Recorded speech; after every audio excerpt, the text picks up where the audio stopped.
अपनी पार्टी के 161 विधायक और 11 सांसदों से सेंटर की भाजपा सरकार इतनी घबराई हुई है कि 21 मार्च की रात को उन्होंने आम आदमी पार्टी के नेशनल कन्वीनर श्री अरविंद केजरीवाल जी को हड़बड़ाहट में अरेस्ट कर लिया।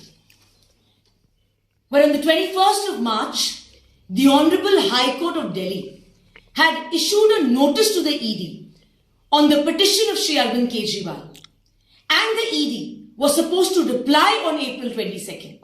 Despite of that, what was the urgency to arrest Shri Arvind Kejriwal? इन सभी बातों पर कुछ तथ्य मैं आपके समक्ष रखना चाहूंगी। पहला तथ्य, एक निर्वाचित मुख्यमंत्री को बड़े ही अनैतिकता के साथ अरेस्ट किया जाता है, which is unprecedented. Arresting a sitting chief minister when there's an implementation of the model code of conduct goes against the ethos of the code of conduct.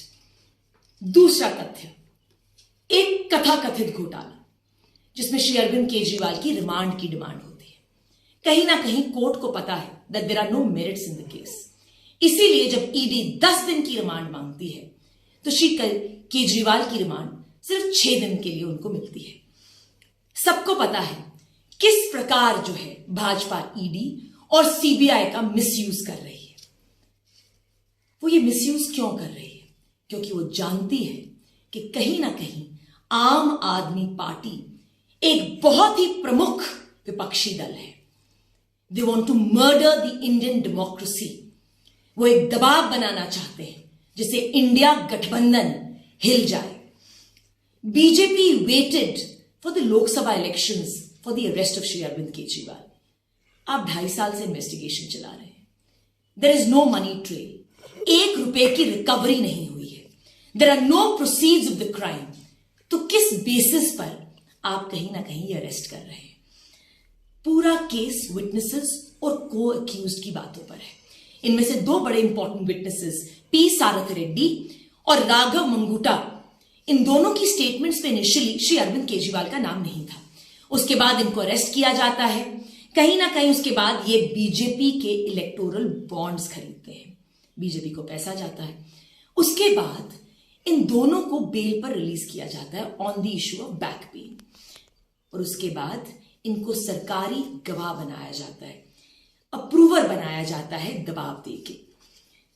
आम आदमी पार्टी की प्रवक्ता होने के नाते मैं ये कहना चाहूंगी that we have immense faith in the Indian judiciary.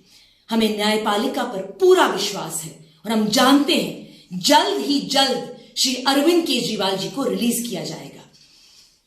Jammu Kashmir की प्रवक्ता होने के नाते and on behalf of the complete कार्डर ऑफ जम्मू एंड कश्मीर आम आदमी पार्टी, मैं ये ऐलान करना चाहूंगी कि श्री अरविंद केजरीवाल एक विचारधारा है। आप श्री अरविंद केजरीवाल जी को अरेस्ट कर सकते हैं मगर उनके विचारों को नहीं। आज शहीदी दिवस है। आम आदमी पार्टी देशभक्तों की पार्टी है, और इसी बात पर अंत में मैं 2 पंक्तियां कहना चाहूंगी। भक्ति जब संगीत के साथ जुड़ जाती है तो यह संगीत कीर्तन बन जाता है। भक्ति जब भोजन के साथ जुड़ जाती है तब यह भोजन जो है प्रसाद बन जाता है, और भक्ति जब कार्य के साथ जुड़ जाती है तब यह कार्य कर्म बन जाता है। जय हिंद, जय भारत।